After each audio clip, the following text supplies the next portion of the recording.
Hi guys, and welcome back to Beyond the Apex. So today we're going to be talking about Miami, the Miami Grand Prix.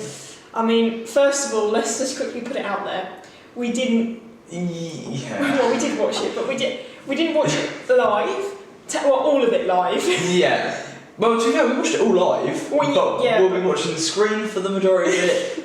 No. Basically, background information, we were in Monaco for the E-Prix, and obviously it was late at night, so we were in a bar watching it on a projector. On the circuit, to be fair, we were literally on the swimming pool section of the circuit, which is pretty cool. So it was kind of cool, but also Arthur Leclerc was sat probably less than 3 metres. Yeah, 3 metres away from us, which was very cool, because we could kind of, obviously, Charles didn't have the greatest of races, and it was quite funny kind of watching his reactions throughout the entire race. It was, I had direct eye contact, so I was like direct line of fire, and I could just be like...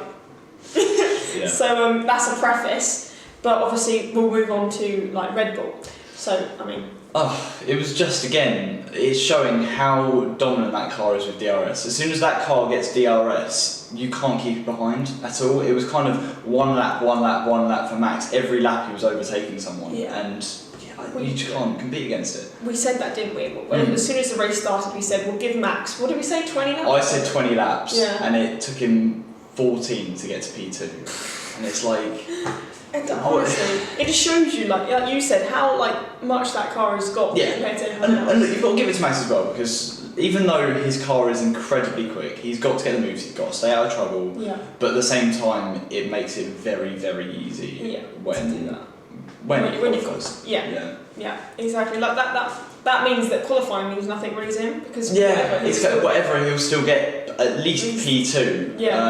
But I mean, moving on to Checo, it's kind of like him starting on pole was his best opportunity to, one, lead the championship by the end of the race, which he's never obviously done before, and it's kind of, this was his race to show why he has a chance at winning this World Championship, and I personally think that this has shown why he can't, because he started 9 places in front of his teammate and ended up losing the race, and it's kind of, what else can you give him? You can't. No, it just shows it, doesn't it? It shows the second driver, doesn't it? And I know that's horrible to say, but it's true. It's true. And that's true. So we'll go on to Ferrari now. It just wasn't a good race. I mean, starting from quali, so firstly, Leclerc crashed in practice, Leclerc crashed in quali. He started ahead of Max, which was lucky for him, but obviously it wasn't that much of a challenge. They looked like the 4th fastest car this race, which is kind of really showing the differences between the cars on each circuit, because Baku they were looking like the 2nd fastest car. Here they're looking like the 4th fastest car, and Leclerc struggling to overtake the Haas. Yeah, exactly. No, That's uni for you. Yeah, exactly. No, it was interesting, like I said before, but seeing Arthur's reaction. I mean, what was it like when he was? I think he was overtaking Hamilton or something. I don't know, or it was the striking distance between him and Hamilton. Yes, and it was within 4 laps or something, and then Leclerc was mini Leclerc was like. And then, to be fair, I don't know whether we want to, because Mercedes is next. We'll talk about Hamilton's overtake on Leclerc. It was brilliant. I mean, the place just got... It was kind of like the whole place knew that Arthur Leclerc was there, didn't want to say anything apart from me, because I went to get a photo. But it's kind of like everyone's going, oh, for God's sake. It was quite cool. But not the best race. And like you said, straight line speed, it's just not there. It's just not there, and it means that they can't kind of overtake as easily as the Red Bull. They can't overtake cars like the Haas, anything like that, because of their straight line speed. And through the corners they may be great, but if they can't overtake on the straights, then what are they going to do? No, nothing. You can't, especially because that's with the DRS zones as well, because they've been shortened now as well. They've just got no opportunities anywhere, which is a shame really. But so we'll move on to Mercedes. It was an alright race. It was an alright race. It was an alright race. I think that's all you can really say. They had some great teamwork between Lewis and George. You could tell Lewis didn't want to concede the position, but it worked out well in the end because George managed to get ahead of a couple more cars. They did, however, look slower than Aston Martin once again. And although their drivers are better, clearly, and we'll go on to that talk about Aston Martin, but their car isn't there. The car's not there, and like we said, especially with cars that are there this season, it's really difficult to then they're not there. They're just not. So we'll go on to now Alpine. Yeah, again, alright race. It was way more positive than Baku. Yes, Their Baku race was horrific. So anything was an improvement, to be fair. Exactly. But both of the points, they look like the best of the rest. Quite clearly. Are they level with McLaren now? Yes, I think they're back on 14 points each. Obviously, I think from Baku we could tell that McLaren wasn't going to keep that 5th position.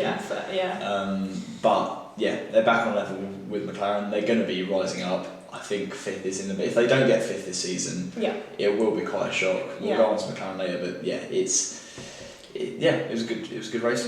I think that's going to be like pretty much the standard. It was an alright race. Yeah, it was an alright race. The race itself wasn't that interesting. Do you know what? I think this race has got more criticism than it should have, though. Because despite it not having any yellow flags, virtual safety cars, red flags, it did have stuff throughout. Just because the Red Bulls were at the front didn't mean that there wasn't overtaking, which was the main criticism of Baku.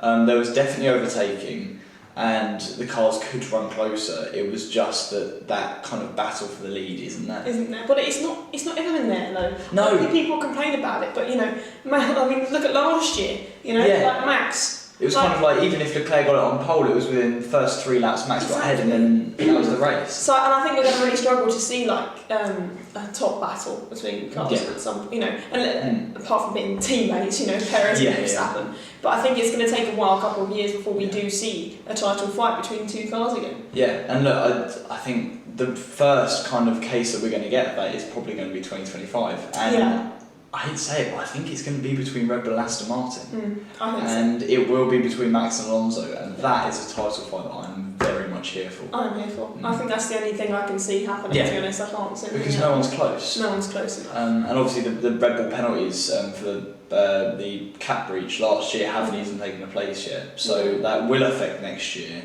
But it's not going to be for a while. No, exactly. Okay, so we'll go on to McLaren then.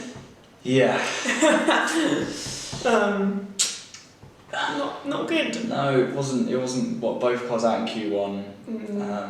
We were nowhere in the race. Obviously, Lando got hit by Nick, which was horrible at the start, kind of put him out of contention. He had an early pit stop. I don't know quite what that was for. No, I don't remember. But he was then just running nowhere. No. Oscar had a great start. I think he made 5 overtakes on the first lap, and then had brake-by-wire failure throughout the entire race. Was having to manage that. It just wasn't a good race. It's just not there. Unfortunately, it's not, and it's a shame because we always used to see them. There was not really that many issues, but we've had a lot of technical issues this season. Of technical issues. I don't know whether that's telling on this season. I think it is going to be telling on this. I think we're going to have a lot of, not a lot of races, but we're going to have some races like Baku where we do show pace, and we have the pace for maybe P8 in the race if we can push to that.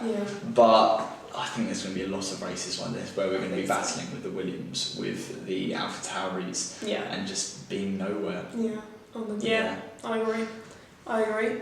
Okay, so we're going to Alfa Romeo now. Again, I think this is a running theme now with Alfa Romeo. It's just not a good race. No. They're not near the points, so they can't kind of make that push to try and it's not like they're getting P11, they're very close to the points. They're running P13, P14. They're looking nowhere.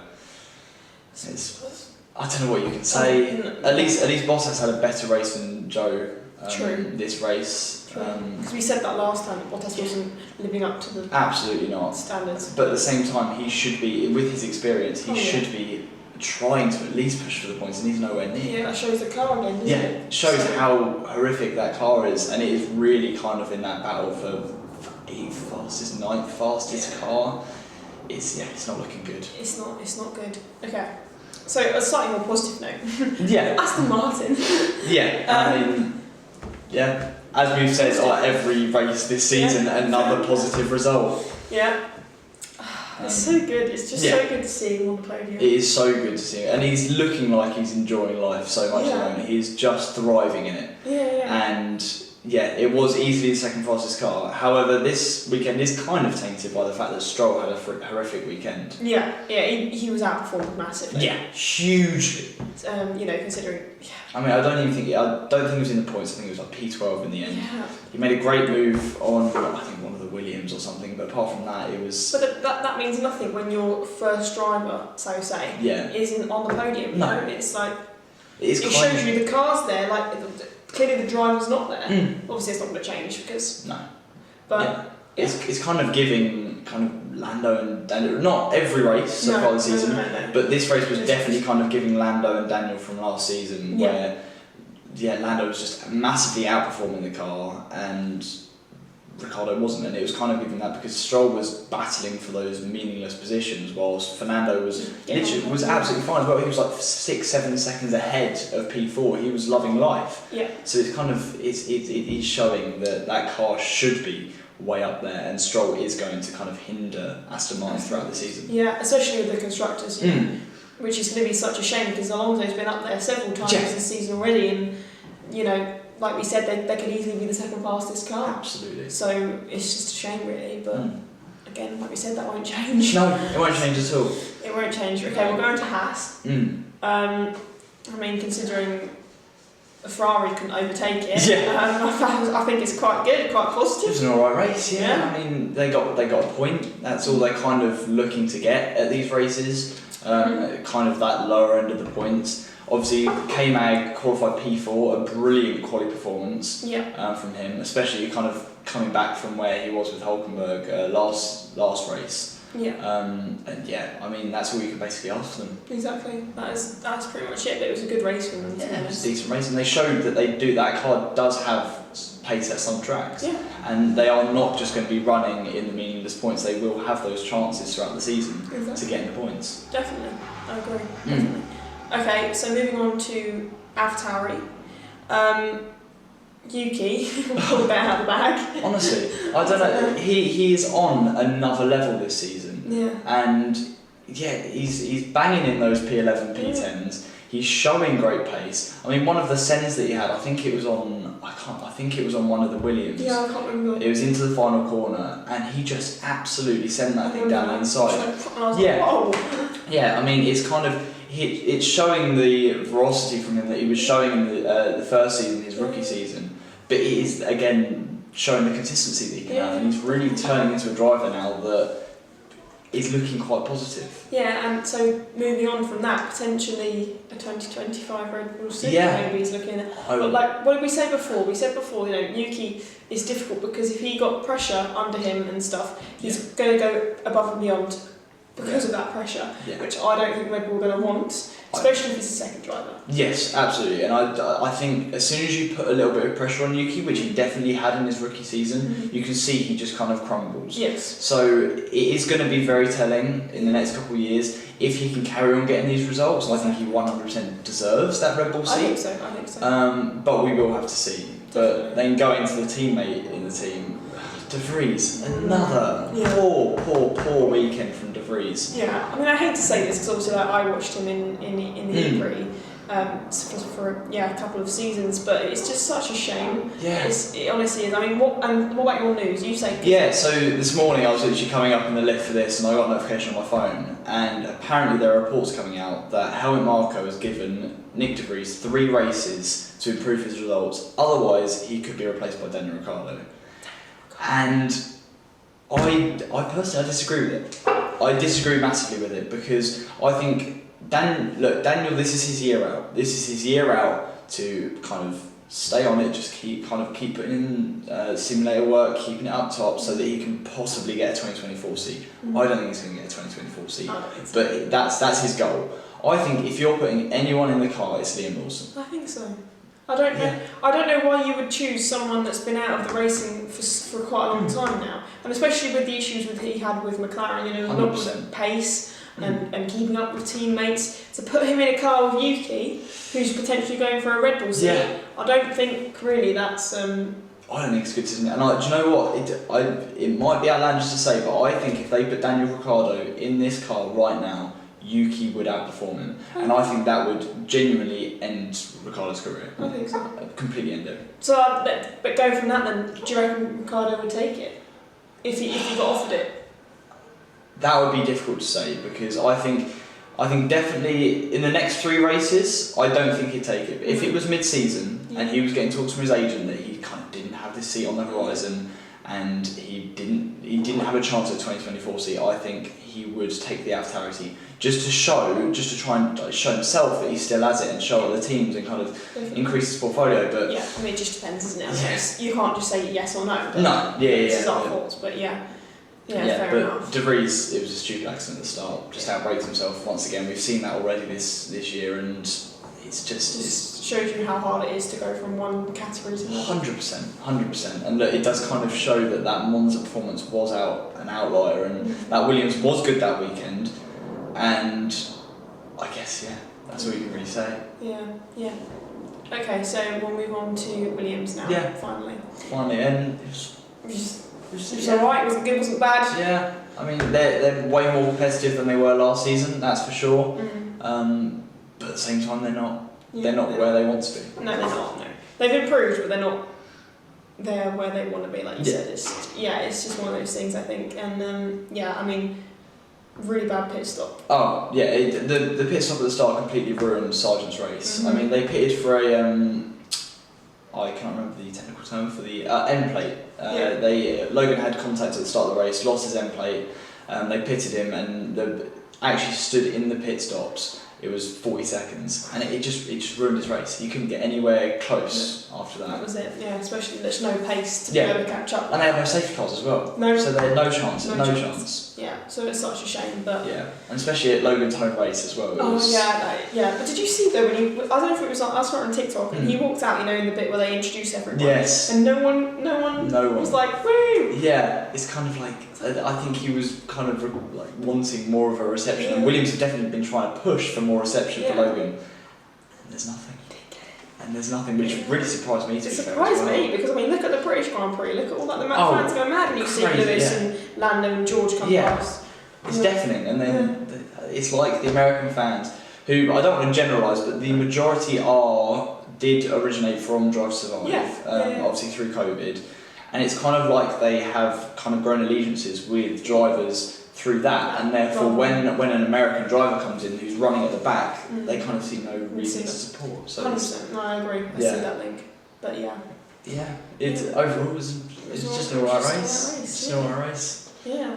So we'll wrap it up now. Yeah. Okay, so that is it. Miami Grand Prix.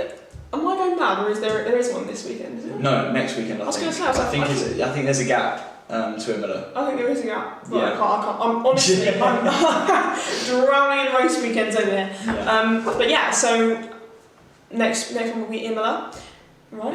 Yeah. Lots of upgrades coming in Imola as well, so we could see kind of hopefully McLaren in the points. Hopefully, probably not. We'll see. Yeah. But hopefully we've got some different points of rather than it being a terrible race, mare race. So hopefully we'll see a lot more coming up in the next race. So thank you so much for watching, and we'll see you again soon.